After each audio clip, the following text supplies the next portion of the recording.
Assalamualaikum warahmatullahi wabarakatuh. Salam dan bahagia Ibu dan Bapak Guru hebat. Semoga Ibu dan Bapak Guru selalu dalam keadaan sehat dan dapat terus belajar bersama-sama. Pada kesempatan kali ini, kami sebagai kelompok 1 akan membahas materi mengenai teori-teori yang mendasari pembelajaran berdiferensiasi. Agar kita dapat mengenal peserta didik kita dan dapat menerapkannya pada pembelajaran. Izinkan kami memperkenalkan anggota kelompok kami, yaitu Adinda Kidung Kirana, Gigih Sanjaya Rangin, Laveria Dwi Alfianida, Nudialista Husna, dan Kurota Akyun. Pertama, kita akan membahas mengenai pengertian pembelajaran berdiferensi.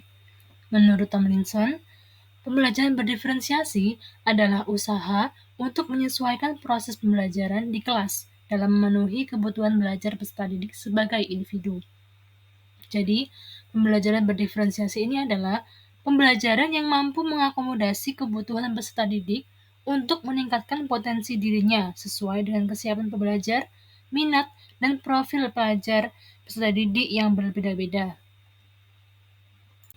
Lalu, ciri-ciri pembelajaran yang berdiferensiasi itu, menurut Tomlinson, yang pertama, berfokus pada kompetensi pembelajaran. Yang kedua, evaluasi kesiapan dan perkembangan belajar peserta didik diakomodir ke dalam kurikulum. Yang ketiga, pengelompokan peserta didik dilakukan secara fleksibel. Yang keempat, peserta didik menjadi pembelajar yang aktif. Pemetaan kebutuhan belajar siswa terdapat 3, yaitu yang pertama kesiapan belajar peserta didik, yang kedua adalah minat peserta didik, dan yang ketiga adalah profil belajar peserta didik. Ada banyak cara untuk kita dapat mengetahui kesiapan belajar peserta didik. Yang pertama, kita akan mengambil satu contoh mengenai bersifat mendasar. Dikatakan bersifat mendasar, berarti peserta didik tidak memiliki pengetahuan dan dihadapkan pada ide yang baru, sehingga peserta didik memerlukan informasi yang untuk menunjang ide tersebut. Lalu, bedanya dengan transformatif, peserta didik sudah memiliki ide tersebut, namun harus memerlukan informasi yang lebih rinci agar dapat mengembangkan pengetahuan mereka. Jadi, pada kesiapan belajar ini, bersifat transformatif harus lebih menonjol daripada bersifat mendasar. Mengenai minat peserta didik, kita dapat melakukan 3 hal dalam pembelajaran. Yang pertama, yaitu dengan cara meminta peserta didik untuk memilih. Yang kedua, menggunakan teknik jizau atau pembelajaran kooperatif. Yang ketiga, menggunakan strategi investigasi kelompok berdasarkan minat. Pada profil belajar peserta didik dapat dibedakan menjadi 4, yaitu preferensi lingkungan belajar, preferensi gaya belajar, preferensi dari pengaruh budaya, dan yang keempat adalah special need atau kebutuhan yang spesial atau kebutuhan khusus. Kali ini adalah contoh keragaman anak di kelas. Yang pertama adalah perbedaan lingkungan atau ekologi, yang kedua adalah perbedaan intelligence, yang ketiga perbedaan zona perkembangan, dan yang keempat perbedaan gaya belajar. Teori berdiferensiasi yang pertama adalah teori ekologi menurut Bronfenbrenner. Pada teori ekologi, menurut Bronfenbrenner, perkembangan individu selalu dipengaruhi oleh interaksinya dengan lingkungan di luar dirinya, jadi secara eksternal, misalnya dengan keluarga, budaya, politik, ekonomi, dan lingkungan. Nah, interaksi ini dapat dibagi menjadi 5. Yang pertama, mikro, yaitu interaksi dengan orang terdekat.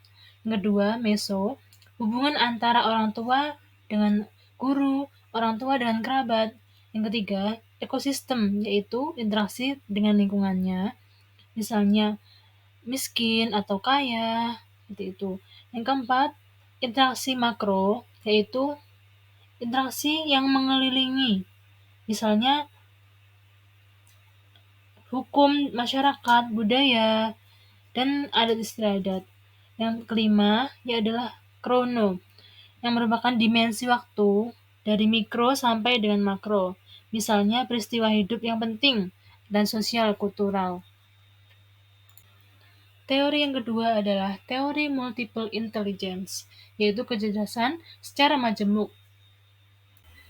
Teori multiple intelligence ini, menurut Howard Gardner, setiap orang memiliki 8 jenis kecerdasan dalam tingkat yang berbeda-beda. Multiple intelligence ini merupakan kemampuan memecahkan persoalan dalam setting berbeda-beda, menghasilkan produk atau situasi yang nyata. Teori yang ketiga ini adalah teori mengenai perbedaan zona perkembangan. Teori zona perkembangan yaitu atau biasa disebut teori Zone of Proximal Development (ZPD) yang membagi antara tingkat perkembangan aktual dan potensial. Yang aktual merupakan kegiatan misalnya peserta didik dapat menyelesaikan tugas secara mandiri, lalu perkembangan potensial yaitu peserta didik dapat menyelesaikan tugas dengan bantuan orang dewasa. Lalu teori yang terakhir adalah teori mengenai perbedaan gaya belajar. Pada teori mengenai gaya belajar atau teori learning modalities dibagi menjadi 3, yaitu visual, auditory, dan kinestetik. Pada visual, berarti peserta didik mudah menerima informasi berupa gambar. Mereka menggunakan penglihatan untuk menerima, mengolah informasi, dan mengingat. Lalu pada auditory, peserta didik lebih mudah untuk menerima informasi melalui pendengaran mereka. Jadi, mereka menggunakan telinga sebagai indera pendengar untuk menyerap dan memahami informasi.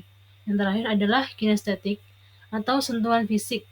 Jadi, peserta didik lebih mudah belajar sambil melakukan sesuatu. Misalnya, menyentuhnya, praktikum secara langsung, dengan objek nyata. Yang terakhir, kita akan membahas mengenai kelebihan dan tantangan mengenai pembelajaran berdiferensiasi. Kelebihannya, kita dapat memenuhi kebutuhan peserta didik, kualitas pembelajaran, meningkatkan motivasi peserta didik, dapat keterlibatan dan fokus. Lalu, relasi antara pembelajaran dan kehidupan dapat berjalan dengan seimbang. Lalu self-management skill, meningkatkan prestasi.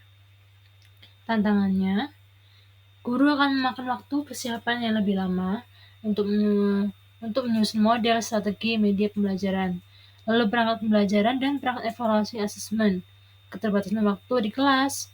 Guru harus memiliki manajemen skill yang baik. Guru harus mampu mengatur diri sendiri, identifikasi langkah-langkah strategi yang perlu diambil untuk mencapai target. Kurangnya bahasa pembelajaran, kurangnya bahan pembelajaran ini berpengaruh pada guru menyiapkan berbagai bahan pembelajaran sesuai different pada peserta didik untuk memenuhi kebutuhan belajar masing-masing.